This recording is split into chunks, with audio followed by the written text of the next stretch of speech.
Hi, my name's Orion with Impossible Game Labs, and today I'm going to teach you how to play Kepler Run. Kepler Run is a drafting game played in a series of 3 rounds. After 3 rounds, the player with the most victory points wins, because we all know life is about victory points. Before we begin, let's start by going over the anatomy of a card. These are the Port and Kepler cards. The Port and Kepler cards are going to be where the Kepler Run is built. You're going to start at the Port and end at the Kepler. It's important to note that the Kepler card has 3 resource icons on it. These will become important at the end of the round, and we'll discuss that more later when we talk about scoring. These cards are the ship and the booster card. Every player will start with 1 ship and 1 booster card. A ship has 7 spaces inside of it, an image depicting your ship, and an engine part that you start with. Every card will feature its sector type in a circle at the top, its fuel costs to the lower right of that, and a number of resources found in the center of the card. When looking at a card vertically, we will ignore whatever is on the bottom of the card. When a card is in a horizontal position, it represents an engine part. Here, we will notice an installation cost in the little wrenches at the top, the ability, whether it be a regular ship part or a special ship part, and a fuel cost represented by the dots at the bottom. Much like when parts are in a vertical orientation, when in a horizontal orientation, you will ignore anything on the left side of the card. Some drafting cards will have a gray bottom instead of a green bottom. These represent special actions. They will never be added to your ship as an engine part. However, they will feature a delivery icon on the left. These are meant to be read vertically, but upside down from the sector type. When an action is flipped vertically like this and turned into a delivery, anything at the bottom of the card is now ignored. Finally, each player will have a set of contracts. Contracts will feature a resource type in the center, a bonus in victory points for being the furthest one through the run, and a secondary bonus if you are not the furthest one during the run. To begin a game of Kepler Run, each player should pick a color that they like and take the ship of that color. Then take the player pawn, the 2 space station discs, 1 booster, and 4 fuel modules to begin. Any remaining ship and booster cards should be returned to the box. They will not be used throughout the game. Finally, each player should take a set of the 3 contract cards. Take the Kepler and Port card and place them on the table. Then shuffle the rest of the card and place them on the table. The top 2 cards should be flipped over and placed between Port and Kepler.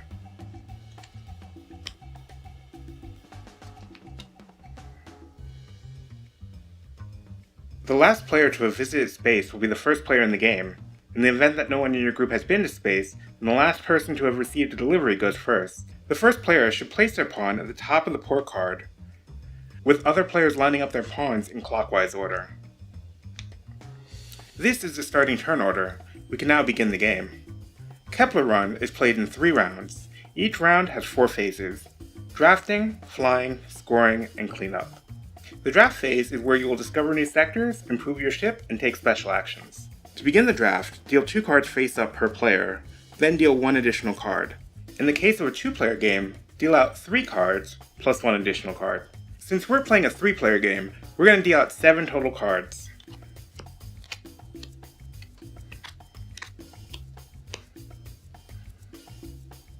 Cards will be drafted from the first player to the second player to the third player. Then, the third player will make an additional draft, followed by the second player, and ending on the first player. If we were playing a 2-player game, you would make 1 additional draft, starting with the first player and ending on the second player, for a total of 3 cards per player. To draft a card, you will pick one of the face-up cards and use it for one of the following actions: to gain a ship part, to gain a module, to discover a sector, or play a special action. To discover a sector, select a card, and then place it in the run, directly before the Kepler card. Then collect 1 victory point. Yay! You're a scientist now! To gain a ship part, select a card, then pay its installation cost by discarding a number of modules equal to the number of wrenches shown on the card, and place the part under your ship. The order of the parts does not matter. To gain a module, select a card, and return it to the discard pile. Then collect 1 fuel module. To play a special action, select a card with the gray special action, perform the action,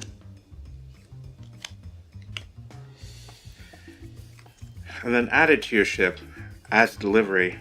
Check the manual for specifics about what each special action card does. When the draft returns to the first player, there will be 2 cards left. The first player will decide what to do with their card, for example gaining a module, and then the remaining card will be added to the run. This will not generate victory points and happens automatically. We'll now go into details about the flying phase, but first, let's look at the 6 different sector types that can be found in the game. They are open space, warp space, resource belts, inhabited space, nebula, and singularities. Open space, warp space, and resource belts have no special rules. Inhabited space will feature a space station icon, which will allow you to place a space station in the run. We'll talk about that more at the end of the flight phase. Nebula will cause your ship to immediately lose 1 fuel as soon as you fly into the sector. Singularities are very hard to escape, but if you do end up there, you'll get a bonus 3 fuel at the end of the round. Players will go through their flight phase in player order, one at a time. Before flying though, there are a few things that we have to do. Each player should look at their cards from their contract hand and select one to play face down. In this case, our player sees that there are 2 asteroids, so they're going to choose to play the asteroid card and attempt to get some victory points and fuel. Then, in turn order, each player will proceed with their run. In this case, the red players go first, so the red player will start by collecting 1 fuel for each module located in their ship. If the player had any additional fuel in their ship's hold, they may now elect to use that fuel on this run. Any fuel that a player chooses to leave in their hold will not be available through the run. For demonstration purposes, I've made a few changes here. Let's set off for our first flight phase. Now that we have our fuel committed, we set off. The fly phase consists of moving into locations and then paying fuel to exit those locations. A player may exit a location in one of 2 ways, either by paying the fuel cost found at the top of the card, or by using a part that matches the sector type as found on the card.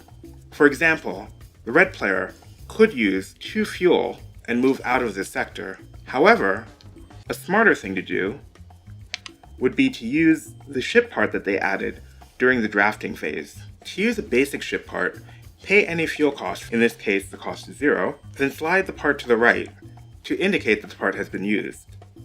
Since this part matches the sector type, we may use it to exit this sector. Every player's ship has 1 built-in engine part. You may use this engine part an unlimited number of times to move out of sectors of the matching type. Finally, every player has 1 booster engine. Booster engines allow you to spend 2 fuel, as indicated by the 2 dots, to escape any type of sector. Yay!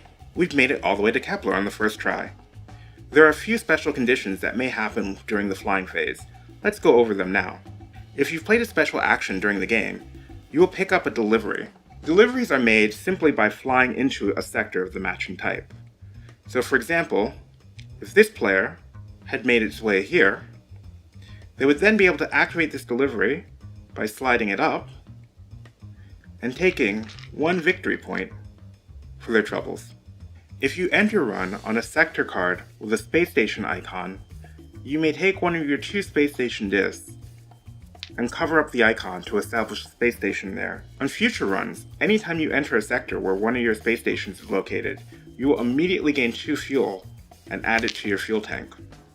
In the case that 2 players both end up on a sector with a space station, both players will be allowed to establish space stations at that location. Once the icon is covered up, however, no further space stations may be placed. Finally, we will go through the scoring phase. Each player should reveal the contract that they chose at the beginning of the run. The player that comes in first will gain the victory point bonus found in the lower left hand of the card.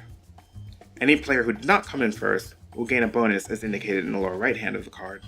All players gain either 1 victory point or 1 fuel, which will be added to your ship's hold, per resource they cross during the run that matches the icon on their contract. A resource is considered cross if it is on the sector the player currently occupies or a sector that the player moved through during their run. In this case, the red player has gone through 1, 2, 3 asteroids. In the case that two players reach the same card during their run, then the winning player is the player that had the most fuel left in their fuel tank at the end of the run. If both players have the same amount of fuel in their fuel tank, then the winner is determined by previous turn order. In this example, the red arrived first, gains 2 victory points for coming in first place, and then gains 1 fuel or victory point per asteroid. This player will choose to gain 2 fuel and 1 more victory point. The fuel will be placed in their hold, and that player will return to port as the first player, followed by the second and then third players. You can consult the manual for a full list of all the secondary rewards that you can receive from a run. For the cleanup phase, all remaining fuel should be discarded, and all cards should be reset to their starting position. Turn order has already been determined for the next round, so you're now ready to start the drafting phase again. You will draft for a total of 3 rounds of draft, then flight, and then move on to final scoring. For final scoring, we're almost done. Each player should gain 2 points for each space station they have on the Kepler Run. The player with the space station closest to Kepler will gain a bonus 3 victory points. If more than one player is closest to Kepler, then they will both gain the 3 additional victory points. Add in any victory points that you may have won throughout the game. The player with the most victory points wins. In the case of a tie, the player with the most remaining fuel in their hold wins. In the case of further ties, well, we'll just let you work that out amongst yourselves.